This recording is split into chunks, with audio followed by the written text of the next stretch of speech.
오늘 우리에게 허락하신 말씀은 시편 122편 1절에서 9절까지의 말씀입니다. 사람들이 나를 보고 주님의 집으로 올라가자 할 때 나는 기뻤다. 예루살렘아, 우리의 발이 내 성문 안에 들어서 있다. 예루살렘아, 너는 모든 것이 치밀하게 갖추어진 성읍처럼 잘도 세워졌구나.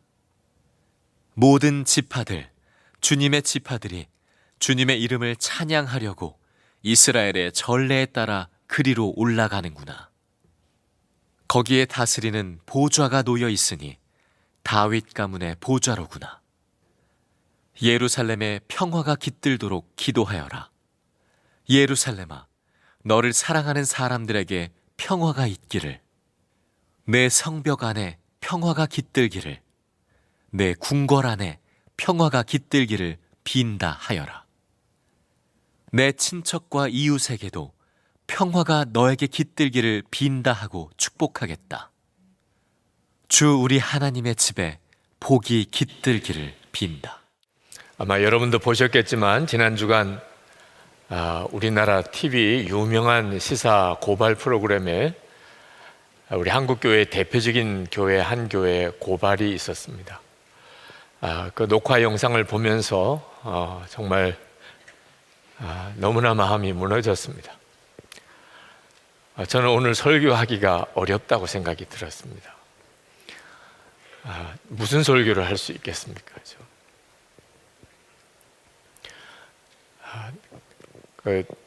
하나님께서 주시는 마음이 참 안타까웠습니다. 한국 교회 문제가 참 많습니다. 많아도 정말 너무나 많습니다. 토요일 하루 종일 우울증에 사로잡힌 것처럼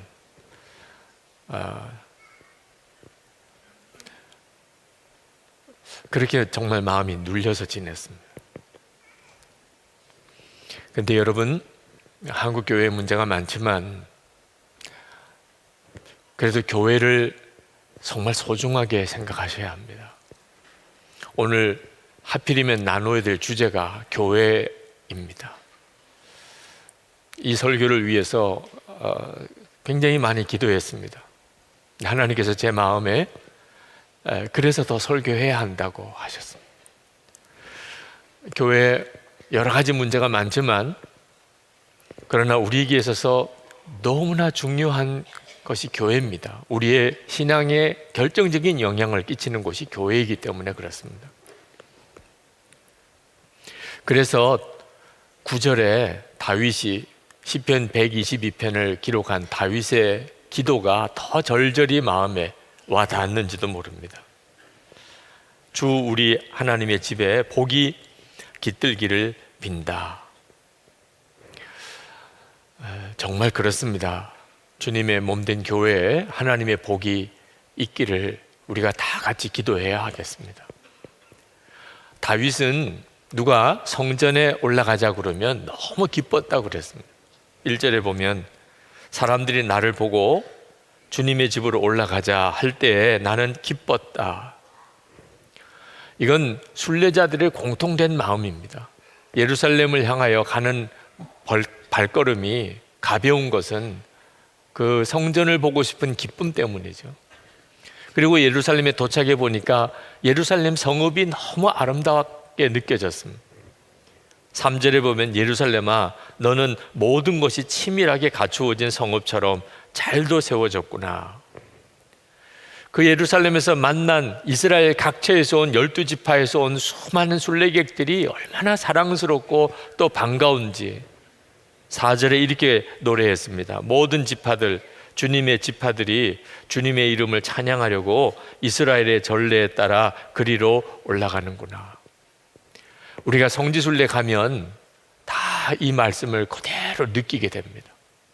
예루살렘을 향하여 버스가 이렇게 올라갈 때 그때 그 설렘은 정말 뭐라고 설명할 수가 없습니다. 전 세계에서 온 성지순례객들을 이렇게 지나가면서 보면서 다윗의 이 고백이 그대로 이렇게 마음에 공감이 됩니다. 자, 오늘 여러분들은 교회 오실 때 기쁘셨나요? 기쁘지 않으신 분들이 많으셨을 겁니다. 교회를 다니니까 교회를 나오긴 하지 이 다윗이 느꼈던 성전에 올라가는 기쁨이 뭔지는 잘 모르겠다 하시는 분들도 많으셨을 겁니다. 지난 주간에 그 시사 고발 프로그램을 보신 분들은 더 그랬을 겁니다. 목사만 아니었으면 저도 오늘 교회 오기 싫었을 겁니다. 그러나 우리가 예수님을 이렇게 믿어서는 안 되잖아요. 그죠? 억지로 교회에 가는, 할 수 없이 교회 가는, 그렇게 신앙생활 하면 이건 정말 큰일이잖아요. 어떻게 다윗처럼 성전에 가자고 누가 말해주면 그게 그렇게 기쁘게 될 수 있을까요? 답은 간단합니다. 교회를 사랑하면 그렇게 됩니다. 6절에 보면 다윗이 이렇게 축복합니다. 예루살렘을 사랑하는 사람들에게 평화가 있기를 축복합니다. 예루살렘아, 너를 사랑하는 사람들에게 평화가 있기를. 다윗이 성전에 올라가는 것을 기뻐했던 이유는 그가 예루살렘 성전을 사랑했기 때문입니다. 여러분도 다 참여해 주셨지만 교인 의식 조사 컨설팅이 얼마 전에 있었습니다. 여러분들이 정성껏 다 설문 작성을 해 주셔서 어제 결과물이 저에게 왔습니다. 그 결과물을 간단하게 이렇게 훑어만 보았는데 우리 교회에 나오는 교인들의 대부분이 우리 교회를 좋아하신다는 것을 알았습니다. 그건 정말 감사한 일이죠. 그런데 교회를 좋아하는 것과 교회를 사랑하는 것은 차이가 있습니다. 여러분은 우리 교회를 사랑하십니까? 너무 쉽게 대답은 하지 마시기 바랍니다. 사랑은 그렇게 쉽게 대답할 성질이 게 아닌 것 같습니다. 켄 가이어가 쓴 묵상하는 삶이라는 책에 보면 어느 랍비의 제자들이 랍비를 찾아와서 랍비여, 우리가 선생님을 사랑합니다, 이런 고백을 하는 장면이 나옵니다. 그때 그 랍비가 책을 보다가 제자들이 자기를 사랑한다 그러니까 정색을 하고 그 제자에게 묻습니다. 나의 아픔이 무엇인지 아느냐? 그때 그 제자가 당황합니다. 선생님이 아픔이 뭔지 잘 모르겠거든요. 그래서 잘 모르겠습니다, 그렇게 대답을 했습니다. 그랬더니 그 랍비가 하는 이야기가 나의 아픔이 뭔지도 모르면서 어떻게 나를 사랑한다고 하느냐. 그 글을 읽는데 그동안에 저도 그냥 입으로만 사랑한다고 말을 했지 그의 아픔을 모르는 그런 사람들이 너무나 많았다는 것을 깨달았습니다. 정말 미안한 일이죠. 여러분, 교회를 사랑하신다는 여러분, 교회의 아픔이 뭔지 아십니까? 우리 교회를 좋아하시는 많은 분들이 계신데 그런데도 교회에 가까이 더 깊이 들어오기는 싫어하시는 것 같습니다. 이유가 있죠. 교회에서 상처받을까 봐 난 교회에 더 가까이 들어가고는 싶지 않습니다. 그냥 주일 예배만 드리고 저는 은혜 받고 가고 싶습니다. 교회의 아픔이 뭔지는 전혀 모르는 사람입니다. 교회가 좋으니까 교회에 나오기는 하는데 멀리서 지켜보고 싶다는 거죠. 계속 좋으면 계속 다니는 겁니다. 그런데 그 좋은 감정이 식어지면 언제든지 떠날 마음이죠. 근데 교회를 사랑하는 사람은 그렇지가 않습니다. 교회를 사랑하는 사람은 교회의 아픔을 압니다. 알지만 떠나지 않습니다. 사랑하니까. 그 교회의 아픔을 자기 것으로 생각합니다. 부족한 것은 자기가 어떻든지 메꾸고 싶어 합니다. 문제가 있다면 그걸 풀어가고 싶어 합니다. 사랑하니까. 교회를 좋아하는 것과 교회를 사랑하는 것은 엄청난 차이가 있습니다. 다윗이 성전을 사랑한 것은 예루살렘이 있는 그 산이 너무 웅장하기 때문 아닙니다. 예루살렘 그 도성이 진짜 정말 세상에 가장 아름다운 그런 성이기 때문도 아닙니다. 오직 하나님을 사랑하기 때문에 그랬습니다. 하나님이 그 예루살렘 성전에 임재하시겠다고 약속하신 것 때문에, 하나님이 계시니까 하나님이 계신 예루살렘 성전을 사랑하는 거죠. 교회도 마찬가지입니다. 여러분, 우리가 왜 교회를 사랑합니까? 예수님 때문입니다. 교회가 좋아서 좋은 것만 가득하기 때문에 교회를 사랑하는 것 아닙니다. 예수님께서 교회의 머리시고 교회는 예수님의 몸이라고 하셨으니까. 그러니까 우리가 교회를 사랑하는 겁니다. 예수님을 사랑하니 교회를 사랑할 수밖에 없는 거죠. 빌 맥체슨이라고 하는 사람이 나의 선택이라는 시를 썼는데 그 시를 읽다가 울었습니다. 이런 질문이 나옵니다. 너는 갈릴리의 가난하고 비천한 나 예수를 사랑하느냐? 제 마음속에 이따금씩 일어나는 여러 가지 불만들, 원망들, 또 우울한 생각들이 웬 까닭인가? 이 질문에서 답이 나왔습니다. 진정으로 주님을 사랑하지 못하니까. 갈릴리의 비천한 가난한 그 예수님을 진정으로 사랑하지 못하니까. 그러니까 이런저런 일들 때문에 불평하고 원망하고 우울해하는 거죠. 주님을 사랑하게 되면 문제가 될 게 아무것도 없습니다. 여러분, 좋은 교회를 세우시는 분은 주님이십니다. 우리가 세울 수 있는 게 아닙니다. 그러나 우리가 할 수 있는 게 하나 있습니다. 그것은 교회를 사랑하는 것입니다. 교회에 허물과 문제가 많습니다. 한국 교회에 허물과 문제가 많습니다. 그것 때문에 마음이 아픕니다. 너무 고통스럽습니다. 그런데 우리가 겪는 고통은 아무것도 아닙니다. 우리 주님이 겪으시는 마음의 고통은 얼마나 크실까? 주님은 이 교회를 당신의 몸이라고, 그리고 당신 자신은 이 교회의 머리라고 하셨습니다. 우리가 어떻게 저런 교회가 있을 수 있어? 라고 하는 바로 그 교회도 해당이 됩니다. 그러니 우리 주님이 겪으시는 고통은 이건 상상이 안 되는 고통입니다. 우리가 왜 문제가 많은 교회를 여전히 사랑합니까? 주님을 사랑하기 때문에. 그 고통스러워 하시는 그 주님 때문에 여전히 허물이 많고 문제가 많지만 그 허물을 외면할 수 없는 겁니다. 나 싫어 그러고 떠날 수가 없는 것입니다. 그리고 그 교회를 기도하면서, 그리고 문제를 품고, 그리고 그 허물을 내 허물로 여기며, 그렇게 교회가 바로 서도록 뜨겁게 사랑하니 주님이 교회를 좋은 교회로 만들어 가시는 겁니다. 여러분에게 나는 예수님은 사랑하는데 나는 교회는 사랑할 수 없어, 그건 거짓말입니다. 그럴 수가 없습니다. 둘은 항상 같이 가게 되는 겁니다. 교회에 실망해서 교회에 깊이 들어가지 않으려고 하시는 분들 충분히 이해합니다.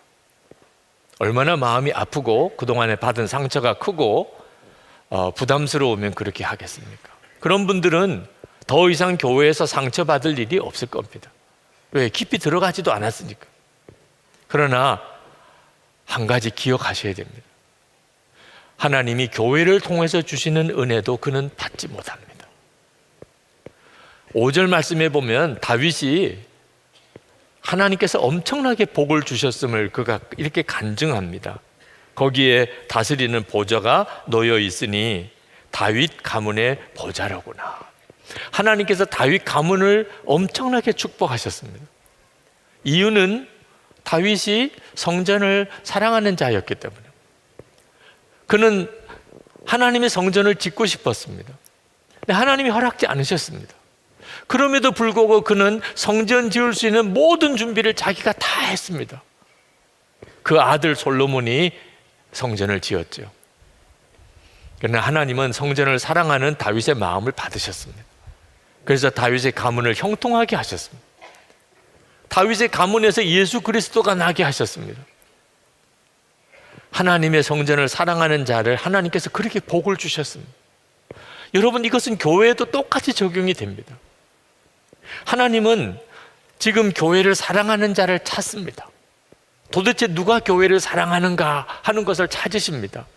여러분, 만약에 교회에 모든 것이 다 좋다면, 부족한 것이 없다면, 그러면 교회를 사랑하는 자에게 하나님이 복을 주실 이유가 뭐가 있습니까? 교회에 문제가 많은데, 어지간하면 그냥 교회를 떠나버릴 것 같은데, 그런데 교회를 사랑하는 자, 하나님께서 어떻게 그를 외면할 수 있겠습니까? 어떻게 그에게 복을 주시지 않을 수가 있겠습니까? 저는 교회에서 어려서부터 상처를 많이 받았습니다. 정말 교회 싫었습니다. 교회 어른들 정말 싫었습니다. 그래서 저는 교회를 떠날 수가 없었어요. 오히려 교회 안으로 더 깊이 들어가야 됐습니다. 목사가 되어야 됐기 때문에. 그런데 그것 때문에 제가 살았습니다. 제 영혼이 살았습니다. 만약에 제가 그냥 마음대로 교회를 떠날 수 있었다면 저도 할 말이 참 많지요. 그러나 아마 지금쯤 제 영혼은 굉장히 방황하고 있었을 거예요. 여러분, 좋은 교회를 찾아다니는 심정은 이해하지만, 그러나 그건 정말 두려운 일입니다. 왜냐하면 좋은 교회만 찾아다니는 사람은 결코 좋은 교회에 속할 수가 없게 되기 때문입니다. 여러분, 좋은 가정을 찾아다니는 사람이 있다고 한번 상상해 보세요. 어느 가정이 좋은 가정이냐, 어느 가족이 천국 같은 가족이냐 찾아다니는 사람이 있다고 해보십시오. 찾았다고 합시다. 그럼 그 가정이 그 사람하고 무슨 상관이 있습니까? 저 가정은 정말 천국 같은 가정이네, 저 가정은 정말 천국 같은 그런 가정이네. 그러나 본인하고 아무 상관이 없는 거죠. 천국 같은 교회 찾으면 뭐합니까? 좋은 교회만 찾아다니는 사람은 그 교회에 속하는 순간에 그 교회는 더 이상 좋은 교회가 아니게 됩니다. 좋은 교회만 찾아다니는 사람이 어떻게 좋은 교회를 이룰 수 있겠습니까? 상처를 알면서도, 교회가 가지고 있는 아픔과 문제를 알면서도 교회를 사랑하는 사람만이 좋은 교회를 세워낼 수 있고, 그가 그 교회의 일원이 되는 것입니다. 여러분, 한국교회에 참 많은 문제를 가지고 있는 한국교회,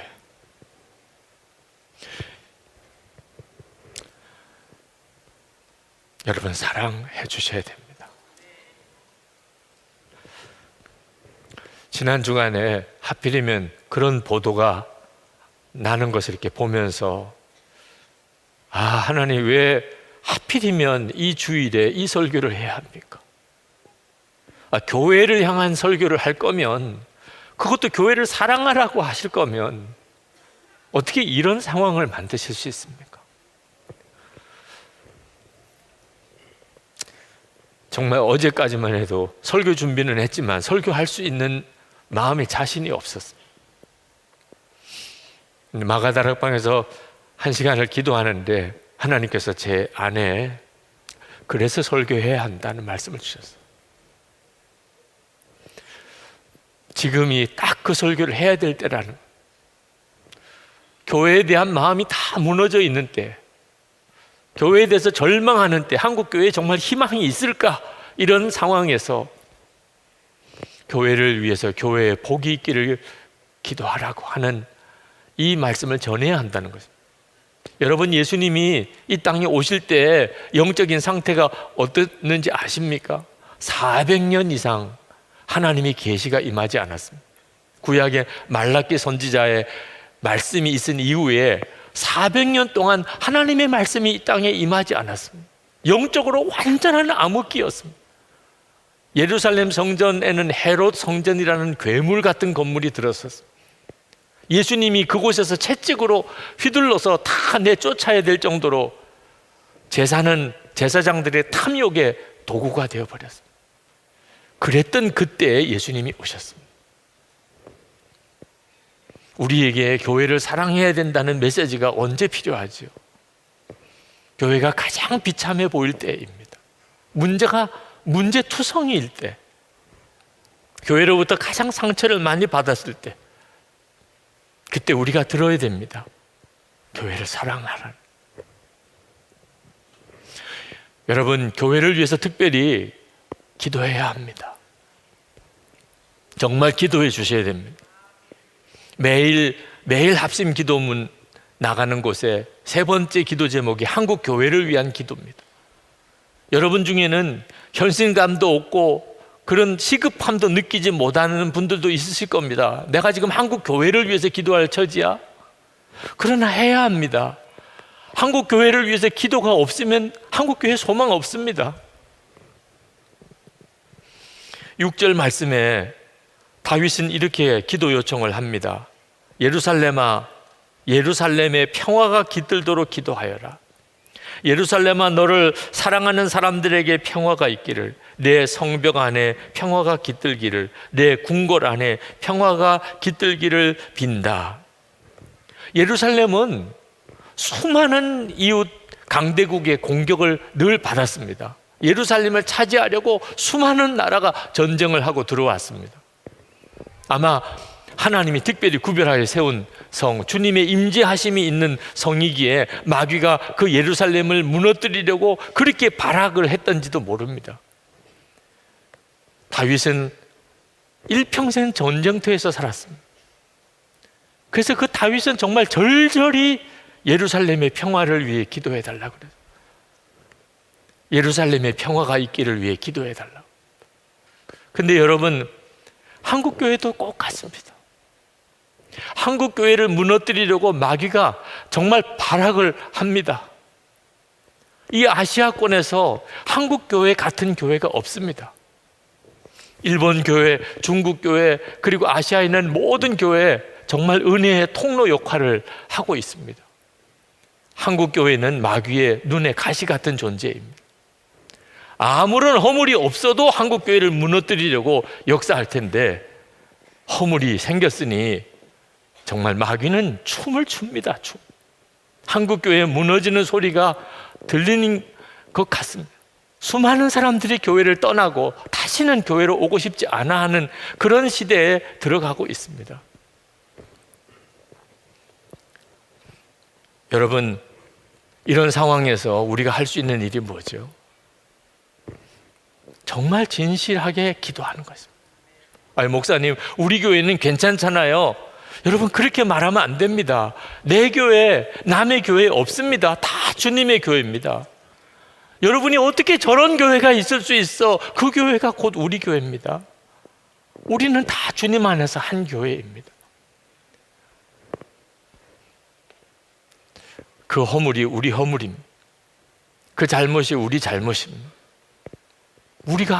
우리라도 회개해야 합니다. 하나님 앞에 정말 우리를 긍휼히 여겨달라고 회개해야 합니다. 우리를 다시 고쳐달라고 회개해야 합니다. 우리가 기도 안 하면 그러면 정말 한국 교회는 이렇게 다 무너지고 맙니다. 여기서 교회를 사랑하는 마음이 드러나는 것입니다. 교회의 외적인 공격도 큰일입니다. 그러나 더 심각한 문제는 우리 교회 안에 교인들 사이에 분열과 다툼이 일어나는 것입니다.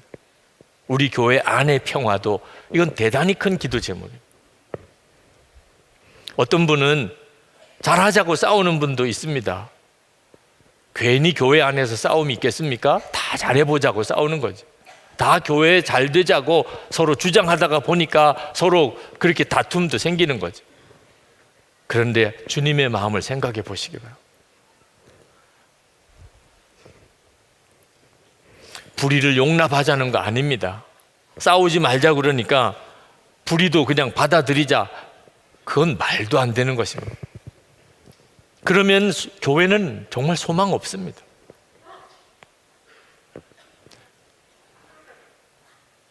우리가 바라는 평화의 핵심은 그저 단순히 싸우지 않는 게 아닙니다.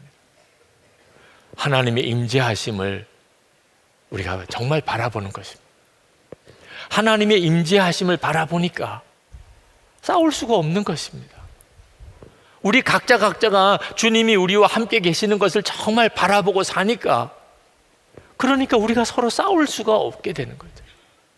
우리가 주님의 임재하심을 진짜 바라보는 눈이 뜨이게 된다면 대적이 우리를 넘어뜨리려고 달려와도 우리는 전혀 두렵지 않을 것입니다. 주님을 믿으니까 골리앗 앞에선 다윗과 같은 담대함이 생길 것입니다. 우리가 전도하고 교회 봉사하고 그리고 교회의 어떤 행사를 잘 섬기자고 서로 싸우게 된다면 그럼 하나님이 기뻐하지 않을 것이라고 다 압니다. 그런데 자기 문제와 딱 걸리면 이성을 잃어버립니다. 그때는 제정신이 아닙니다. 내가 옳다는 거 반드시 주장해야 되고 내 자존심 세워야 되고 내가 받은 상처는 어떻든지 해결받아야 돼. 교회가 어떻게 되든지 눈이 아무것도 안 보이는 것 같습니다. 이유는 하나입니다. 주님을 바라보는 눈이 없기 때문입니다. 예수님을 믿는다고 하지만 실제로는 주님을 바라보지 못하니까, 그러니까 교회를 난장판으로 만드는 것입니다. 중국이 만리장성을 쌓았습니다. 북방 민족들이 침공해 오는 것을 막기 위해서 했죠. 그런데 북방 민족들은 성벽을 무너뜨릴 필요도 없이 그 성문을 열고 여러 차례 침공했습니다. 어떻게 된 일입니까? 성문지기에게 뇌물 주어서 안에서부터 문을 열어버리게 한 것. 그러니 성벽을 쌓은 게 얼마나 정말 어처구니 없는 일입니까? 그 엄청난 비용과 인명의 손실을 입어가면서 그 성을 쌓아놓고 성벽 노릇을 못하는 것입니다. 군사 한 사람을 바로 세우지 못하면 아무 소용이 없잖아요. 한국교회가 예배당 건물 크게 짓느라고 성도들 한 사람 한 사람을 정말 주님을 바라보는 그 은혜의 눈을 열어주지 못했습니다. 그래서 지금 이렇게 어려움을 겪게 된 거죠. 우리에게 있어서 지금 정말 중요한 것이 무엇입니까? 주님을 바라보는 눈이 뜨이는 것입니다. 여러분이 어린 아이에게 우리 엄마 아빠와 미국 여행 같이 가자 하면 그 아이가 어떻게 반응하는 게 정상입니까? 뛰면서 좋아하면서 정말이냐고, 언제 가냐고 그렇게 할 거 아니겠습니까? 그 아이가 안 돼요, 나는 영어도 못해요, 나는 돈도 없어요, 내가 어떻게 미국 여행을 가요? 그러면 그건 정말 말도 안 되는 거죠. 엄마 아빠만 함께 하면 되는 거죠. 뭐 영어를 못해도 돈이 없어도 엄마 아빠와 함께 하면 그러면 미국 둘러보고 여행하고 오는 거죠. 우리는 엄마 아빠가 함께 계신 정도가 아니고 주 예수님과 함께 사는 사람입니다. 그런데도 그렇게 염려와 걱정이 많습니다. 진짜 믿는 게 아니니까. 예수님 정말 나와 함께 계신 것을 바라보는 눈이 뜨이지 않았기 때문에 그렇습니다.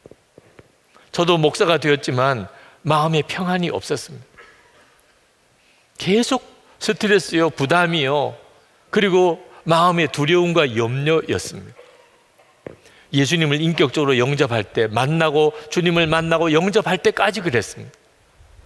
주님을 영접하는 순간에 제 안에 엄청난 변화가 일어났습니다. 하나님 앞에 약속을 드렸습니다. 이제부터는 제 유익을 구하지 않겠습니다. 그것은 제 마음에 평안이 왔기 때문에. 하나님, 제 오른쪽 다리를 바치겠습니다. 장애인이 되는 것도 문제가 안 되더라고요. 그만큼 제 안에 평안이 왔기 때문에. 하기도 하나님 앞에 포기했습니다. 그만큼 제 안에 평안이 왔기 때문에. 그 어떤 것도 흔들 수 없는 놀라운 평안이 오는 것을 경험했습니다. 혹시 여러분 중에 여전히 마음이 불안하신 분이 있습니까? 그러면 교회의 평화 이전에 여러분의 마음의 평화가 먼저 필요합니다. 어떻게 하면 됩니까? 주님을 바라봐야 됩니다. 여러분의 마음에 평안을 주실 분은 주님밖에 없습니다. 요한복음 14장 27절, 평안을 너에게 끼치노니 곧 나의 평안을 너에게 주노라. 내가 너에게 주는 것은 세상이 주는 것과 같지 아니하니라. 너희는 마음이 근심하지도 말고 두려워하지도 말라. 그렇게 주님을 바라보시라고, 주님과 동행하시라고 그렇게 권해드리는 이유예요. 여러분 안에 평화가 와야, 그래야 교회가 평화가 오게 됩니다. 우리 교우들하고 성지순례를 갔을 때, 그때 떠날 때 제 마음에 부담이 되더라고요. 이 많은 교인들을 어떻게 안전하게 무사히 여행을 잘 마치고 돌아오게 할 수 있을까? 인솔자니까 부담이 되죠. 근데 이스라엘에 도착을 해서 제 마음이 너무 편안해졌습니다. 가이드 때문에. 가이드만 따라가면 되더라고요. 내가 걱정할 게 아무것도 없어요. 가이드가 그냥 가라는 대로 가면 먹을 때가 있고 잘 때가 있고 구경할 때가 다 있더라고요. 그냥 가이드만 있으면 마음이 그냥 편안해지더라고요. 근데 그때 제가 썼던 예수 동행 일기, 그날 일기에 제가 그렇게 썼습니다. 이것이 주님 안에서 누리는 평안이구나. 아니, 가이드가 문제겠어요? 주님이 나와 함께 계시는 게 진짜 믿어지면 이런 평안을 얻는 것이구나. 24시간 주님을 바라보려고 매일 일기까지 쓰면서 그렇게 사는 어느 날 저녁에 자려고 잠자리에 들었는데 너무나 제 마음에 놀라운 평안이 임하는 거예요. 이것이 주님 안에서 누리는 평안이구나. 황홀할 정도였어요. 걱정할 게 아무것도 없어졌어요. 여러분, 이렇게 우리 안에 평화가 임하면 그러면 우리가 모인 교회 공동체에 평화가 옵니다. 그리고 악한 자가 우리를 무너뜨릴 수가 없어요. 그리고 교회는 거룩한 교회가 됩니다.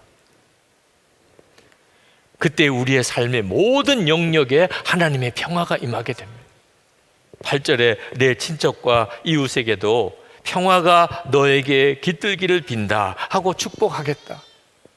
우리를 통해서 우리 주위의 모든 사람들에게 하나님의 평화가 가게 됩니다. 오늘 이 시간에 우리 함께 기도했으면 좋겠습니다. 특히 한국교회를 위해서 기도합시다. 여러분의 마음속에 하나님께 약속을 드리시면 좋겠습니다. 하나님, 한국교회에 문제가 많은 것을 봅니다. 그러나 저는 교회를 사랑합니다. 주님을 사랑하기에 교회를 사랑합니다. 저는 절대로 현실에서 외면하거나 도망가지 않겠습니다. 주님이 함께 계심을 믿고 더 교회 안으로 들어가겠습니다. 그리고 하나님, 정말 한국교회에 평화를 주십시오. 모든 악한 대적이 다 물러나게 하시고 교회 안에 진정한 하나됨을 누리게 하여 주시옵소서. 다윗의 기도, 주 우리 하나님의 집에 복이 깃들기를 빈다. 아멘입니다. 이제 우리 다 같이 통성으로 기도하겠습니다.